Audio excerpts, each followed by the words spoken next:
Welcome to Sleep Files, where we explore the most extraordinary stories of human endurance, resilience, and survival.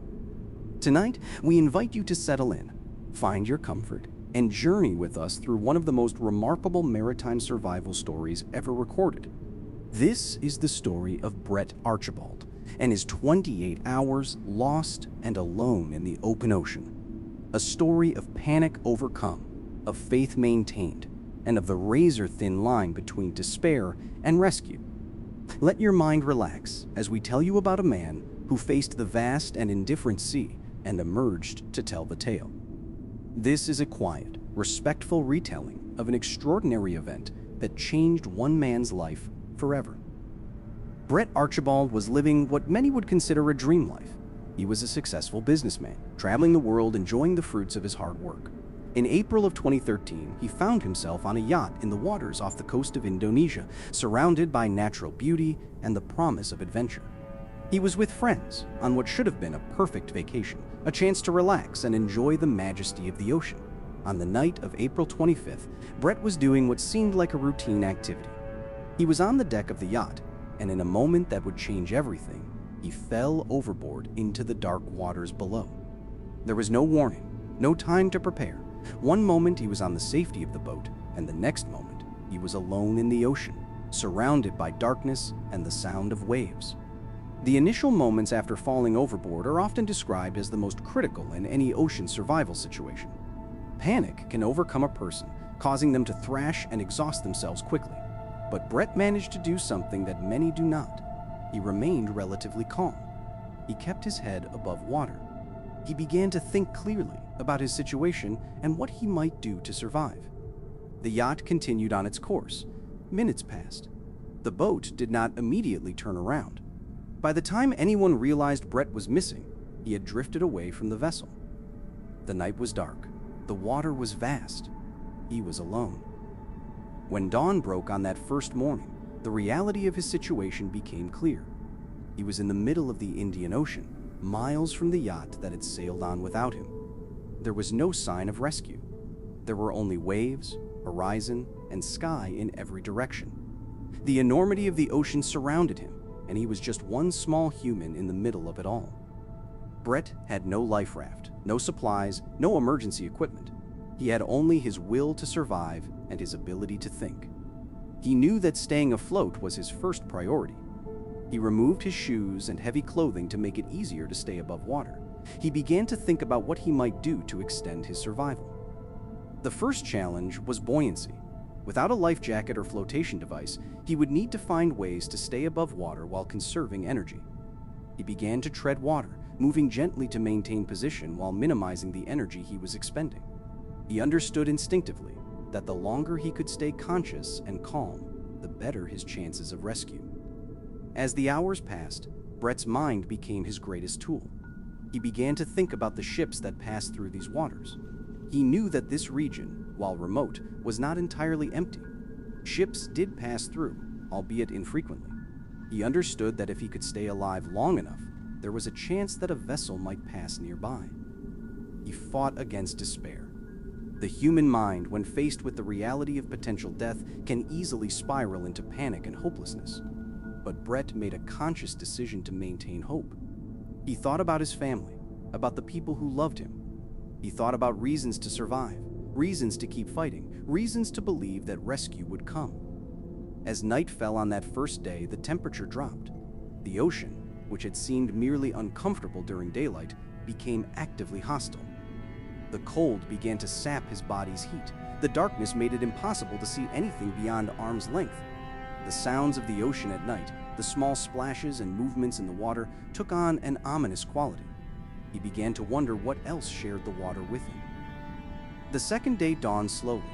Brett was tired, but he was still alive. He was still afloat. His throat was parched with thirst, a particular cruelty of ocean survival. He was surrounded by water that he could not drink, trapped in a situation where one of humanity's most basic needs could not be met. Salt water would only accelerate dehydration and hasten death. He had to endure the thirst and resist the temptation to drink from the ocean. As the second day progressed, Brett began to experience the monotony of survival. There was nothing to do but float, think, and wait. There were no distractions from the reality of his situation. There was only the endless water, the endless sky, and his own thoughts. He had to find ways to maintain his mental state, to keep himself from slipping into despair or delirium. He thought about his life, about his accomplishments, about the things that had brought him joy. He thought about people he cared about, conversations he had had, moments that had seemed insignificant at the time but now felt precious. He used these thoughts as anchors to maintain his sanity, to keep himself connected to his identity and his will to live. The sun beat down on him during the day, and he had no protection. His skin began to burn. Dehydration worsened. His lips dried and cracked. His mouth felt like sandpaper. His muscles ached from the constant, gentle movements required to stay afloat. Exhaustion threatened to overwhelm him, but he knew that falling asleep, that giving in to the temptation to rest, might mean drowning. As the second day turned into a second night, Brett had been in the water for over 30 hours. He was running on pure willpower and adrenaline. His body was sending him signals that it was failing. His mind was beginning to play tricks on him. He began to see things that were not there, to hear sounds that did not exist. The line between reality and hallucination was beginning to blur. And then, in the early morning hours of what would be his final day in the water, something changed. Through the darkness and his delirium, Brett heard a sound. It was the sound of an engine. It was the sound of a ship. A fishing vessel, the Bahajia, was passing through these waters. Against all odds, against the vast improbability of a rescue, the ship was coming toward him.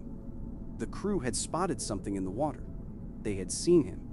In those final moments before rescue, Brett must have felt an overwhelming rush of emotion. After more than a day in the ocean, facing death with every passing hour, rescue had come. The crew pulled him from the water and brought him aboard. He had survived 28 hours in the open ocean with no life jacket, no supplies, no equipment except his own will to live. As Brett was brought aboard the Bahajia, he was in a state of near total exhaustion. His body was exhausted, his mind was exhausted, and his spirit was barely holding on.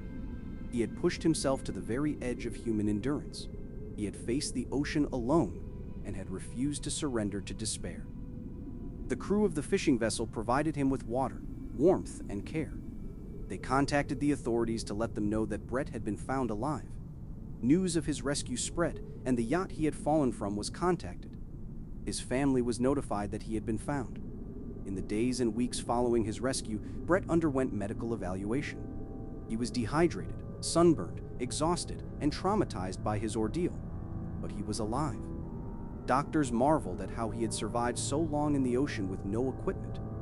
They noted that his mental state, his ability to remain calm and maintain hope, had likely saved his life. Brett Archibald's story is a testament to human resilience. It is a story about what happens when a person faces seemingly impossible odds and refuses to give up. It is a story about the power of hope, the strength of the human spirit, and the will to survive. In those 28 hours in the ocean, Brett faced the void. He faced the possibility of death, the reality of his isolation, and the immensity of the forces arrayed against him. And yet, through a combination of chance, determination, and sheer will, he survived. His story reminds us that human beings are capable of remarkable things. We are capable of enduring suffering, of maintaining hope in hopeless situations, and of persisting when all seems lost. Brett Archibald did not accept the ocean's invitation to surrender. Instead, he fought, he thought, he maintained his will to survive. He had refused to surrender to despair. And then fortune had smiled upon him, and rescue had come. In the months and years following his rescue, Brett Archibald worked to process his trauma and to understand what he had experienced. He became an advocate for ocean safety and maritime rescue. He shared his story with others, hoping to educate people about what to do if they ever found themselves in a similar situation. His story has become a touchstone in maritime survival literature, an example of how mental fortitude and determination can make the difference between life and death.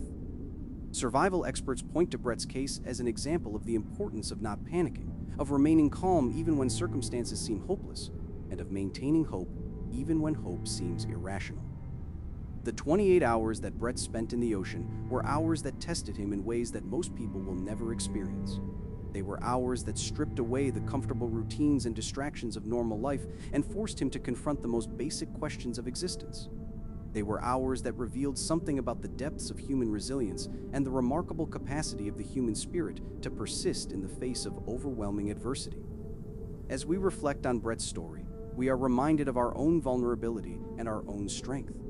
We are reminded that life is precious and fragile, that rescue can come when we least expect it, and that the human will to survive is one of the most powerful forces in the universe. Brett Archibald emerged from his ordeal changed but intact. He had faced the ocean alone and had lived to tell the tale. His story continues to inspire people around the world, reminding them that even when all seems lost, hope can persist and rescue can come. The next time you look out at a vast body of water or find yourself contemplating the immensity of nature, remember Brett's story. Remember that within the heart of that vastness, a human being can survive, can maintain hope, can endure. Remember that the human spirit is capable of remarkable things, and that sometimes rescue does come. As we drift toward the end of this story, we hope you have found it thought-provoking and calming. We hope that reflecting on Brett's remarkable ordeal has given you perspective on your own life and your own resilience. We hope that you have gained an appreciation for the power of human determination and the value of hope. Thank you for joining us here at Sleep Files, where we explore the extraordinary stories of ordinary people facing extraordinary circumstances. We are grateful that you chose to spend this time with us, journeying through the remarkable story of Brett Archibald. As you drift toward sleep, carrying the memory of Brett's survival with you, we wish you peaceful dreams. May you rest well tonight, knowing that within you, as within all humans, lies the capacity to endure, to hope, and to survive even the most challenging circumstances. May you sleep soundly, and may you know that your own strength is greater than you might imagine. From all of us here at Sleep Files, we bid you good night and sweet dreams. Sleep well.